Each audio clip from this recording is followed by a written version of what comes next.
Ladies and gentlemen, boys and girls, it's Diego with my beautiful wife, Karina, from beautiful Venezuela.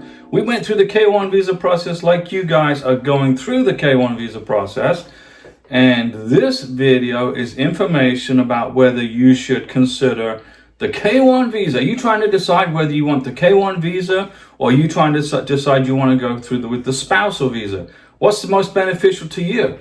That's what this video is about. What's most beneficial to you? Well, if you're a green card holder living in the United States of America, you got a 10-year green card, and you want to marry somebody that lives in, let's say, Colombia. You're a Colombian with a green card. You want to marry a Colombian in Colombia.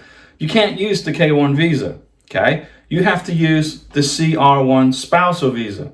So you would have to fly to Colombia on your 10-year green card, get married in Colombia, come back to the United States and process a CR1 spousal visa. Now, if your spouse or future spouse is a U.S. citizen, like I'm a U.S. citizen, I could have used either the spousal visa or the K1. And I decided to use the K1 visa for my own personal reasons, okay? But I feel like the K1 visa is much more efficient and much more better way to do this than going through the spousal visa.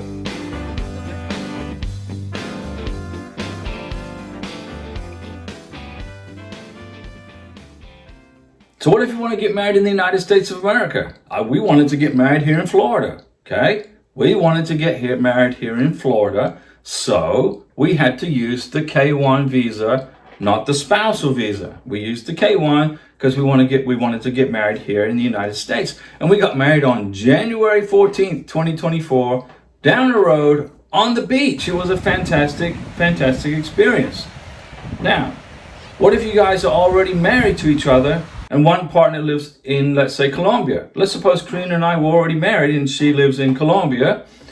I would have to use the CR1 spousal visa. I couldn't use the K1, okay? They wouldn't accept. You can't do it that way.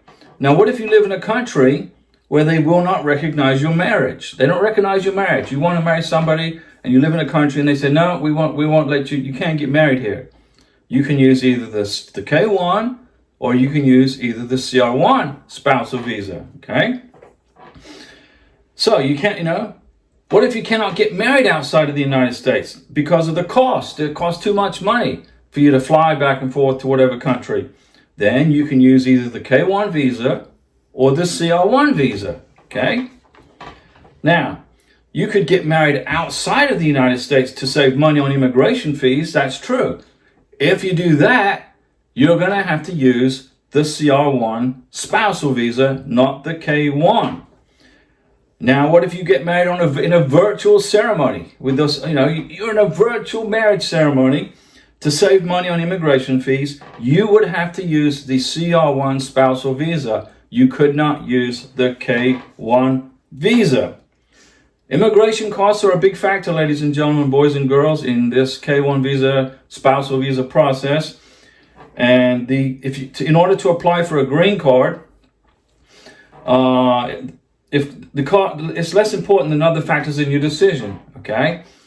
So think about the cost. It's probably a lot cheaper to use the spousal visa than it is to go through the K1 visa. And also, if your beneficiary, if you want to put her to work or him to work as soon as he gets to the United States, then get married in his or her home country and use the CR1 spousal visa. Because when you get to America, you already have your green card. If you go through the K1, once you get to America, like Karina, she filed for her K1 green card on February 29th, 2024. So it's in the mail. So we're just going to wait for the immigration in Chicago to adjudicate her green card. So she can't work till she gets it. But if we went through the spousal visa, she would already have had her green card and she would already be doing whatever she wants to do. But I prefer the K1 visa process. It's much easier, and in just my opinion.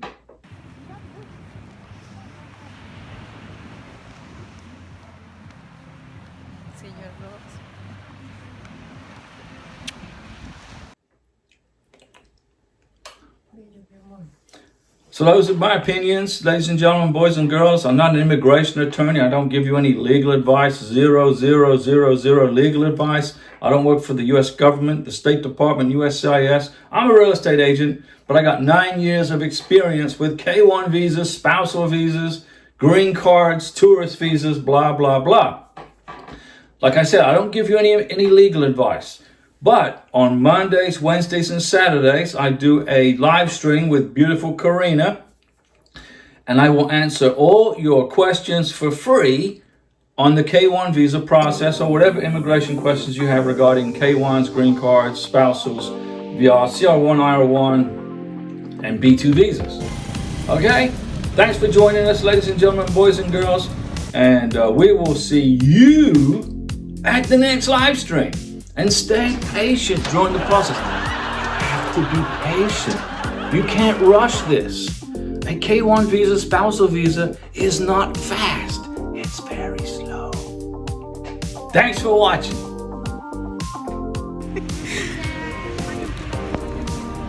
What's going on, ladies and gentlemen, boys and girls? We are up in the mountains, I don't know, 11,000 feet up. Our last few weeks in Colombia.